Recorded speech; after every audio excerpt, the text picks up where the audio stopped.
पक्ष्यांची एवढी गर्दी बघून तुम्हालाही वाटत असेल की हेच काय विषय आहे. तर नमस्कार मित्रांनो, मी अभिषेक माने, मी गावरान कुक्कुटपालन करतो.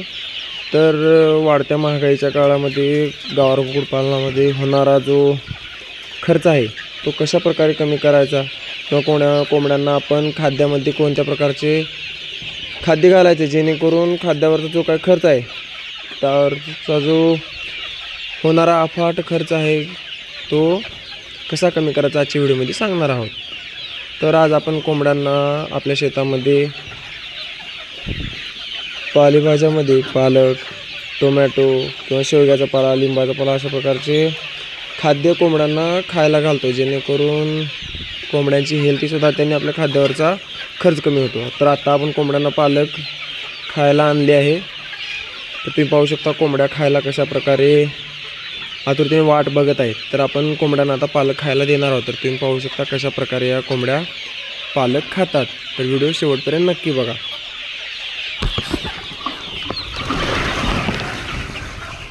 तर अशा प्रकारचे आपण एक टोपलं कोंबड्यांना पालक खायला काढले आहे. तर आता हे अशा प्रकारे आपण कोंबड्यांना ही पालक टाकतो आणि कोंबड्या हा पालक खूप आवडीने खातात. पालकमुळे कोंबड्यांना आयरनचे प्रमाण, जे शरीरामध्ये आयरनची कमतरता आहे तर ती पूर्ण होऊन निघते आणि त्यांची हेल्थ ही जी काय आहे तर ती चांगली राहते. त्यांच्या वजन वाढीसाठी ही पालक त्यांच्या शरीरासाठी चांगले काम करते. ते तुम्ही पाहू शकता कशा प्रकारे हा कोंबड्या आपल्या जे काय तर ते पालक खात आहेत. यामुळे आपण त्यांचा जो काय खाद्यावरचा खर्च आहे तर तो जास्तीत जास्त प्रमाणामध्ये कमी करतो. पण आपल्याला पूर्णपणे आपले शेड ही जे काय भाजीपाला आहे किंवा हॉटेल वेस्टेज आहे यावरही ठेवायचं नाही. कारण याच्यामुळे काय होते की जी फीडमधून त्यांना जे घटक मिळणार आहेत तर ते घटक भाजीपाल्याद्वारे त्यांना मिळत नाहीत आणि त्यांची हेल्थ कमकुवत राहते. त्यामुळे आपल्याला कोंबड्यांना फक्त एक वेळेसच हॉटेल वेस्टेज किंवा भाजीपाला वेस्टेज खायला द्यायचं आहे आणि एक वेळेस आपण कोंबड्यांना प्रॉपर फीड दिलं पाहिजे, जेणेकरून त्यांची हेल्थ ती चांगली राहते. तर आपण अशा प्रकारे खाद्याची भांडी ठेवली आहे. त्यामध्ये आपण कोंबड्यांना जे काय आपलं फीड आहे त्यामध्ये मका, ज्वारी, गहू, तांदूळ सांगितल्याप्रमाणे सेलिब्रेट मिक्स करून देतो. त्यामध्ये थोडं दिवसाचे प्रमाण असते, जेणेकरून त्यांची वजन वाढीसाठी हे घटक चांगले आहेत.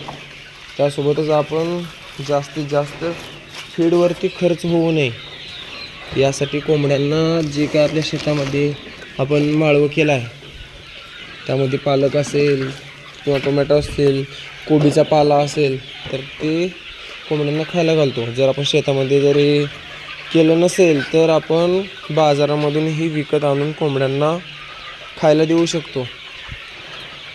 ज्यामध्ये जर फीडवरती जर आपला शेड असेल आणि जर शेडचा खर्च दिवसाचा खाद्याचा हे 1,000-2,000 असेल तर तो 1,000 येऊ शकतो. हे पहा आपण आजारी कोंबड्यांना वेगळं ठेवलं आहे. त्यांचं जे काही फीड आहे, पाणी आहे ते आपण अशा प्रकारच्या खुरड्यामध्ये ठेवलं आहे, जेणेकरून त्यांचा जो काय आजार आहे तो इतर पक्ष्यांना झाला न पाहिजे. तर तुम्ही पाहू शकता पक्षी कशा प्रकारे हा आणलेले पालक आपण खात आहेत. तर तुम्हीही तुमच्या शेडवरती अशा प्रकारे भाजीपाल्याचा किंवा हॉटेल वेस्टेजचा वापर करून जो काही खाद्यावरचा खर्च आहे तो कमी करू शकता. यामुळे पक्ष्यांच्या हेल्थचेही नुकसान होत नाही आणि आपला खर्चही वाचतो. तर आजचा जो काही व्हिडिओ आहे त्यामध्ये जी काय माहिती आहे ती कशी वाटली तुम्हाला कमेंटमध्ये नक्की सांगा. आणि जर कोणाला काही प्रॉब्लेम असतील किंवा यापेक्षा अजून जर कोणी खाद्यावरचा खर्च कमी करण्यासाठी उपाय करत असतील तर कमेंट करून नक्की सांगा.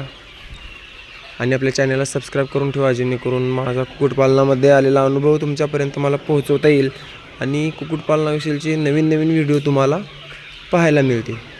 धन्यवाद.